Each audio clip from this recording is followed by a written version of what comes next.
Hey there, everyone. It's Julie Hutchison here from Think, Be, Do Leadership. And today we're talking about how it's not good enough to be good at what you do. If you want to be a leader, that is obviously not if you just want to be good at what you do. But what we are talking about today is that if you are, or if you know somebody who is amazing, intelligent, capable, clever, really good at what they do, but continues to feel unheard and maybe like an imposter in their role because they are trying to be the leader, they're trying to be able to inspire people and grow people and manage people and all of those things, but they don't feel that actually they're being heard. Maybe they're being ignored, they're not getting the promotion they want, and maybe that's you, and maybe they're falling through those cracks in obscurity, cracks of obscurity, and are just feeling frustrated because they're just not being listened to, and they don't feel confident to be the leader that they need to be. And that's because it's not good enough to be good at what you do if you want to be the leader. So that's what we want to talk about. And I know it's Friday afternoon and it's nearly going home time. And I probably had a gin and tonic at, actually it wasn't, it was not a Pimm's, was it? Prosecco and something at lunchtime when I went out with my husband. So this is not going to be a deep dive, but this is something to consider for the weekend, let's say. So imagine that you or somebody you know wants to be a leader, but perhaps feels like they don't have the confidence to step up and speak and say what needs to be said. And maybe you feel unheard, and maybe you feel a bit ignored. And what we want to look at is, well, what do you do about that then? What are the 3 things that you can do to go from just being seen as being somebody who's good at their job, or somebody who's useful in their job, to being somebody who is visible, valuable, valid, and influential. And that's what we want to do, is to look at, well, what 3 things are going to get you to that point where you are seen, where you are heard, and where you are desired and coveted as a leader, let's say. Does that make sense? So if you are listening to this live, then well done you, because it's Friday afternoon. So thank you very much. And say hello, please, if you are, because it would be really nice to answer any questions, or just know that you're there and talk to myself on a Friday afternoon. So what I want to talk about then is how do you do this? What's the thing that's happening here? And what's happening is that when really clever people and really good people are in these positions, often, and it's not always, but often what it happens is the focus is on that functional skill. And maybe they were promoted, or you were promoted, or you're in this position because you own the business, because you are good at what you do. So you get into a position where maybe, and sometimes a term that as accidental leader, where it wasn't where you trained, it wasn't the way you thought things were going to go. You may be a great accountant or a great engineer or something like that, and you find yourself in a place that you didn't know you were going to be in. And so you don't feel like you've perhaps got the qualification or the knowledge or the practice to do all these things, and the confidence to do these things. And so what we want to do is we want to think about how I show up in the business in terms of 3 things. And those 3 things that we want to talk about are, first of all, is how do I go from being unheard to being relevant and interesting? Okay, because if we are unheard and we want to be relevant and interesting, if we're not relevant and interesting, then essentially nobody wants to listen, because there's nothing in it for them to listen to you. Okay, and we might think, well, that's a bit unfair, but we can be really clever and really great and really knowledgeable. But if at the time when you're talking to somebody, there's no reason for them, there's no what's in it for me, then you're not relevant and interesting, or both of those things, or either of those things. And therefore, nobody wants to talk to you or listen to you, which is a shame, because you have so much to give. And that's one of the big things, is actually clever people have such a lot to give that we need to be able to find a way of making it relevant and interesting to those outside of that sphere who maybe don't know as much as you.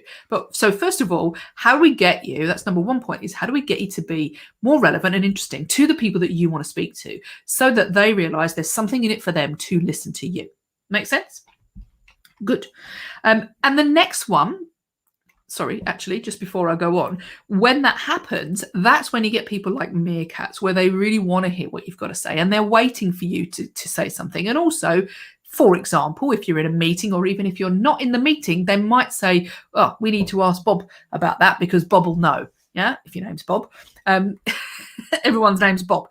So the next one I'm talking about is that if you don't have this, then essentially you might be being ignored because you get this wrong. And that is that the impact that you have, the way you show up, isn't positively impactful. And what I mean by that is that people don't see you as valuable in what you're giving because it maybe feels negative to the room or it feels like you're bringing things down. So we need to look at how are you actually showing up? What are your behaviors that you're displaying?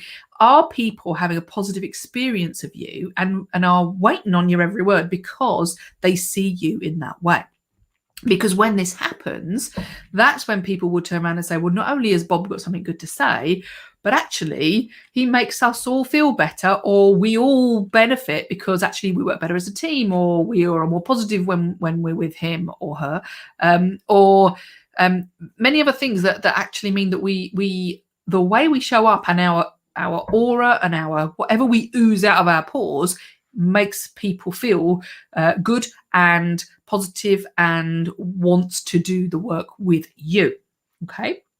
Now, the opposite of that is what I might call a mood hoover, or the Death Eaters of the office, which is where people don't realize that actually, although they might in their mind be thinking, well, I'm saying this because it's really, it needs to be said, or I'm behaving this way because I'm fed up or whatever.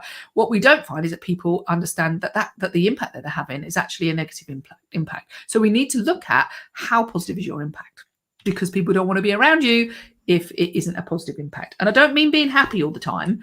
That's not what I mean, but a positive impact. And then the last one is that, well, who are you talking to and how do you get their attention? Because this going from no confidence to confident and connected, what I call connected, is being confident to speak to people about the things that need to be said, and finding the right people to speak to about the right things that need to be said. Does that make sense? Yeah. And also not avoiding what needs to be said.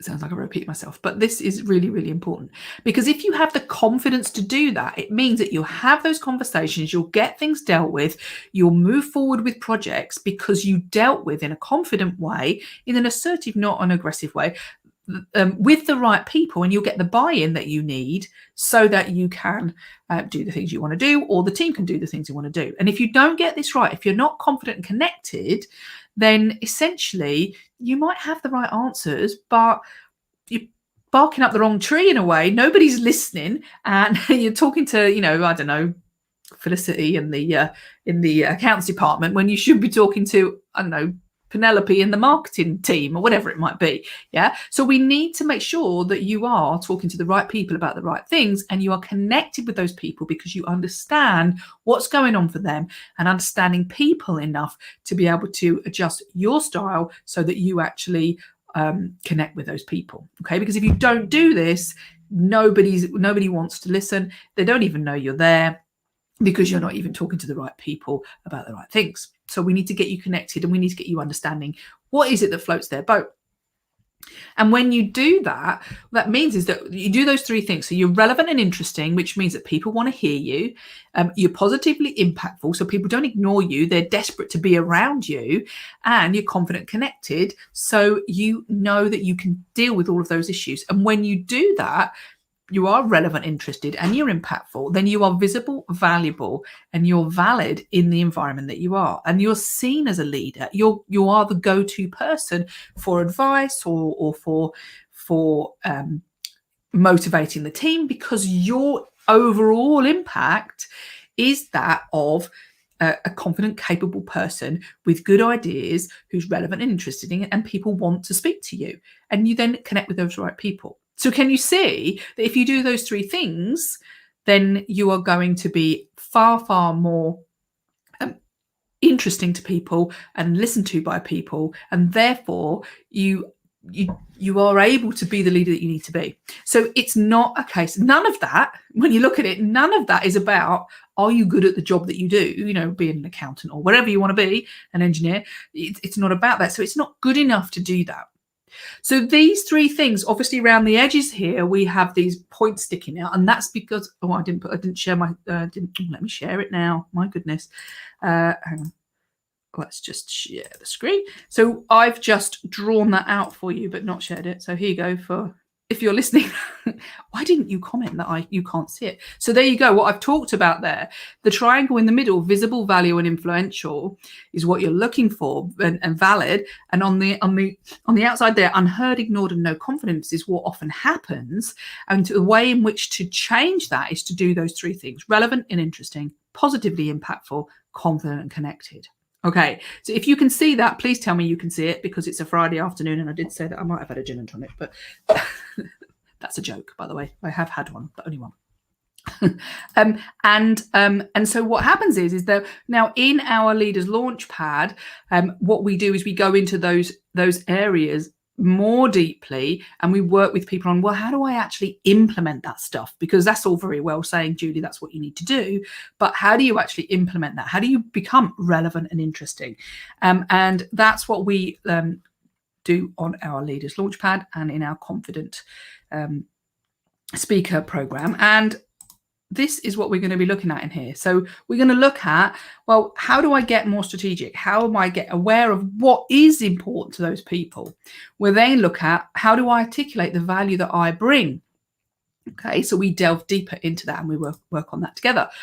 On the positively impactful, what we look at is, how do I become mindful of the behaviors that I'm displaying? How do I become mindful of the impact that I have? So we look at, how do I actually show up, and how do I change it? We also look at, how do I get buy-in for my ideas? It's Katie. Hello, Katie. Happy Friday to you too. I know I've just admitted to having a gin and tonic, but or whatever it was. But I am compos mentis, so they say. So hello, Katie. I hope you have a lovely weekend. And then last but not least, confident conflict and understanding your audience. Because when you do that, and Katie will know this, you step up and you start to talk about the things that are important. You step up and talk about things that are important to you, but are also important to those people. So understanding your audience and learning about people makes you more confident, and you start to connect with the right people, having those right conversations. So there you go for an afternoon of being visible, valuable, and influential. And valid, I think I said as well, which I think is very true. So if that has been of use to you, Katie, I don't know if you joined from the very start, but maybe you did, maybe you didn't. If that's been of use to you and you want to find out more about how you could implement these strategies to become more visible, valuable, and influential as a leader, then give me a shout, message me, and we can have a chat about how we can help you with that. And on that note, this is Julie from Think, Be, Do Leadership, who's going off for a nice weekend. And a nice salad. So hope you have a lovely weekend. Katie, have a great time. And anyone here who's listening to the replay, if it's not your weekend, I apologise for telling you all about things I'm going to be doing. But other than that, give me a shout if you want to get more influential as a leader. You take care, everybody. And I will speak to you next week. Bye-bye.